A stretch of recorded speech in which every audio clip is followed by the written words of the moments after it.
I am Ferdinand Marcos, and I am the President of the Republic of the Philippines.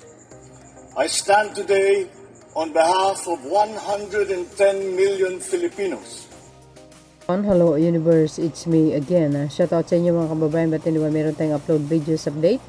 Ayan, well, congratulations in advance sa pinakamagaling na Pangulo sa kasaysayan ng Pilipinas na walang iba kundi ang mahal na Pangulong Marcos Jr. For sure guys, marami na naman maiinggit sa kasaysayan ng Pilipinas. Ngayon ang lata nangyari yan. Mayroon tayong very good news for everybody. Shoutout sa mga Marcos loyalist supporters, Filipino and OFW.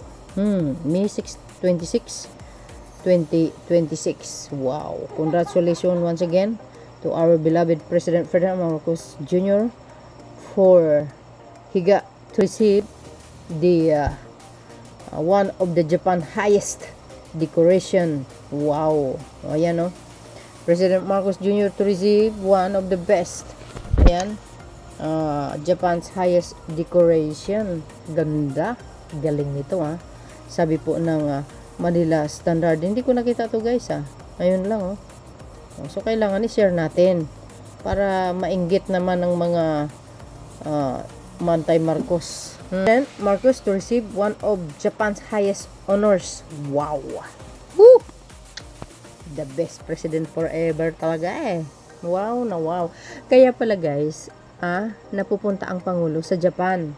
Not only to receive this highest honors from Japan, kundi ang bilateral meeting, roundtable meeting. Alam niyo naman ang Pangulo guys, encourage na naman yan sa mga investors dyan.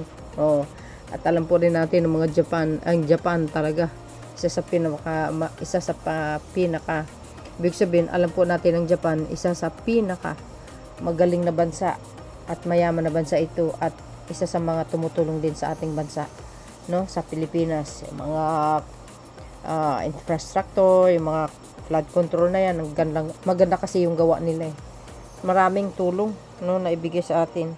Ganon din naman tayo. But anyway, para kompleto detalyado. Di ba? Congratulations sa ating mga Pangulo once again.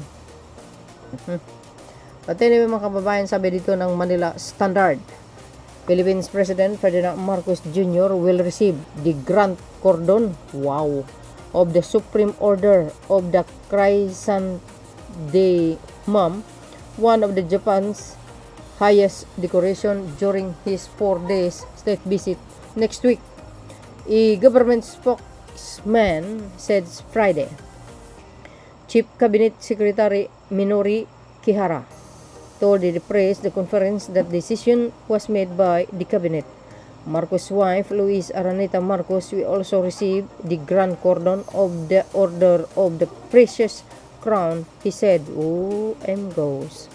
Wow na wow, mag-asawa. Saan kayo makakita niyan?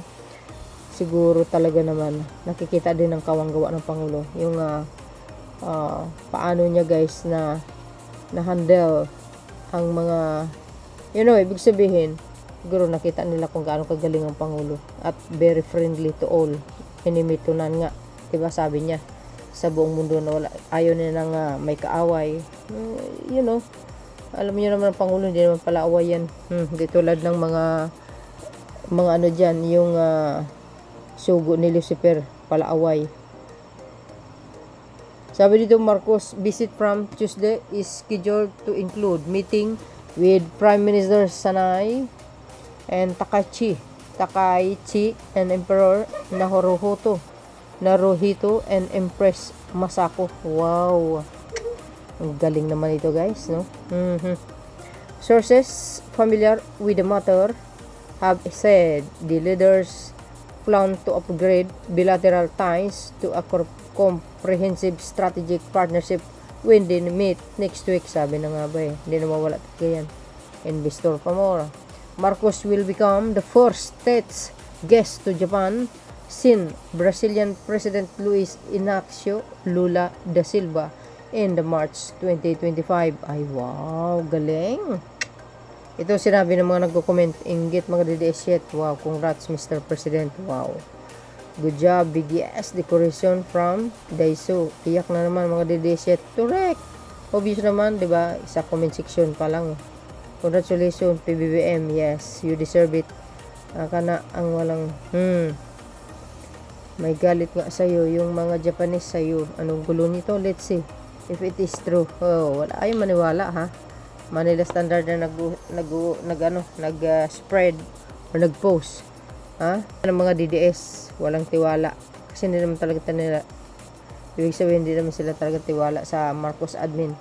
Pero wag ka ha. Mga DDS nakikinabang ng pambansang pabahay sa Davao. Di ba nakakahiya yun? So, ayun mga kababayan, ano po ang kapalagayan nyo? Ayun Manila Standard na yan yan Manila Standard na yan. Philippine President Ferdinand Marcos Jr. will receive the Grand Cordon of the Supreme Court Order of the Chrysanthemum, one of Japan's highest decoration during his 4-day state visit next week. Ayan, a government spokesman said Friday. Wow. Chief Cabinet Secretary Minoru Kihara told a press conference the decision was made by the cabinet. Marcos' wife Luisa Araneta Marcos will also receive the Grand Cordon of the Year of the Precious Crown. Wow! Wow! Congratulations naman dyan, sir at madam. Yan to receive one of the Japan highest decoration. Grabe na ito.